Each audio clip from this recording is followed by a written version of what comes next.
అన్నట్టు చూడండి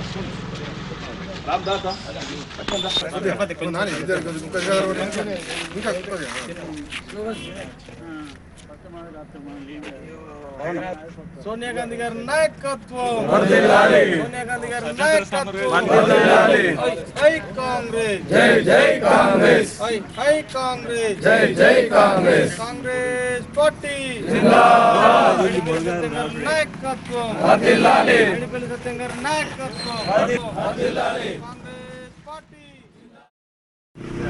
ఈరోజు మల్యాల్లో మరి సోనియమ్మ గారి గుడి ఇక్కడ కట్టించిన ఘనత మల్యాల ప్రజలకు మాత్రమే దక్కుతుంది కాబట్టి మరి ఇక్కడికి విచ్చేసి మరి ఆ తల్లికి ఈరోజు ఘనంగా జన్మదిన శుభాకాంక్షలు తెలియజేయడానికి ఇక్కడికి విచ్చేసిన ఇక్కడ మల్యాల ఏదైతే market committee chairman Srinivas Goud గారు, వీరవతి అనిల్ గారు, ఇక్కడ మండల ప్రెసిడెంట్లు కానీ, వైస్ ప్రెసిడెంట్లు కానీ, మండల నాయకులు కానీ, అలాగే ఇక్కడ విచ్చేసిన కాంగ్రెస్ నాయకులు కానీ ప్రతి ఒక్కరికి హృదయపూర్వక నమస్కారాలు తెలియజేస్తున్నాను. అట్లాగే మన సత్యమన్న గారి నాయకత్వంలో ఈ ప్రోగ్రాంని ముందుకు తీసుకెళ్తూ ఈరోజు సోనియమ్మ గారి పుట్టినరోజు శుభాకాంక్షల సందర్భంగా ఆమె గురించి ఒక్క విషయం చెప్పాలి.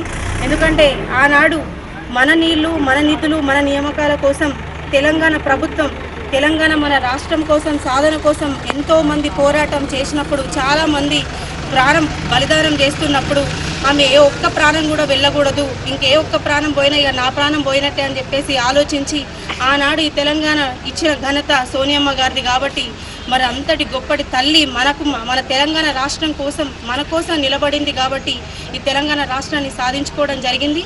మరి అలాంటి తల్లికి ఘనమైన జన్మదిన శుభాకాంక్షలు తెలియజేస్తూ ఈరోజు కూడా కాంగ్రెస్ ప్రభుత్వం వచ్చిన తర్వాత మన నీళ్లు మన నిధులే కాకుండా మన తెలంగాణ కోసం ఎంతగానో కృషి చేస్తున్న మన సర్కార్, మన తెలంగాణ ముఖ్యమంత్రి రేవంత్ రెడ్డి గారు అన్నకు కూడా హృదయపూర్వక ధన్యవాదాలు తెలియజేస్తున్నాను. ప్రతి ఒక్కరికి, బడుగు బలహీన వర్గాలకే కాదు పైనుంచి కింది వరకు ప్రతి ఒక్క నాయకునికి సమాన న్యాయం చేస్తూ మరి ముందుకు తీసుకెళ్తున్న ఈ ప్రభుత్వం ప్రతి ఒక్క పథకాన్ని ఇవ్వడంలో ముందున్న మన ప్రభుత్వంలో రేవంత్ రెడ్డి గారి సర్కార్ని మరి ముందుకు తీసుకెళ్తూ ప్రతి ఒక్క నాయకుడు కూడా ఎంతో సంతోషం వ్యక్తం చేస్తున్నారు. అట్లాగే సోనియమ్మ మనకి రాష్ట్రాన్ని ఇచ్చేందుకు సోనియమ్మ గారికి కూడా హృదయపూర్వక ధన్యవాదాలు తెలియజేస్తున్నాను.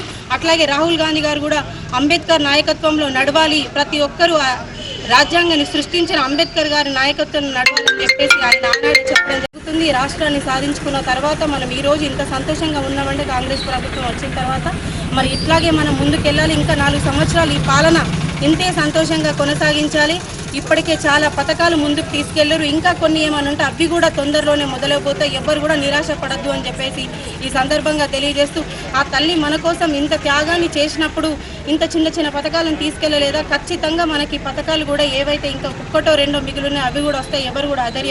ఎందుకంటే ఈ రాష్ట్రంలో ఈ ప్రభుత్వం వచ్చిన తర్వాత సోనియమ్మ గారి నాయకత్వంలో రేవంత్ రెడ్డి గారు కూడా నేతృత్వంలో ఏదైతే మన తెలంగాణలో 2 లేడీస్ ఆడ ముఖ్యమంత్రులు ఉన్నారు, మహిళా ముఖ్యమంత్రులు, అంతేకాకుండా ఎంతోమంది ప్రజాప్రతినిధులు, చైర్మన్లు ఉన్నారు, మండల నాయకులు ఉన్నారు. ఎక్కడ చూసినా మహిళలు ఇంత పర్సెంటేజ్ పెంచిన నాయకత్వంలో సోనియమ్మ గారి నాయకత్వంలో ముందుకెళ్తుంది. కాబట్టి మరి ఇలాంటి ప్రభుత్వం ఉన్నందుకు, మా మహిళల్ని ఇంత సపోర్ట్ చేస్తున్నందుకు సోనియమ్మకి అలాగే రేవంత్ రెడ్డి గారికి ఎంతమంది మన రాష్ట్రంలో ముఖ్య నాయకులు ఉన్నారో ప్రతి ఒక్కరికి హృదయపూర్వక ధన్యవాదాలు తెలియజేస్తున్నాను. అట్లాగే మరి ఇక్కడికి ఇంతమంది నన్ను ఆహ్వానించిన ప్రతి ఒక్క అన్నకి హృదయపూర్వక ధన్యవాదాలు. అట్లాగే మన సత్యమన్న గారికి, చొప్పదండి ఎమ్మెల్యే గారు సత్యమన్న గారు కూడా హృదయపూర్వక ధన్యవాదాలు తెలియజేస్తున్నాను. Thank you.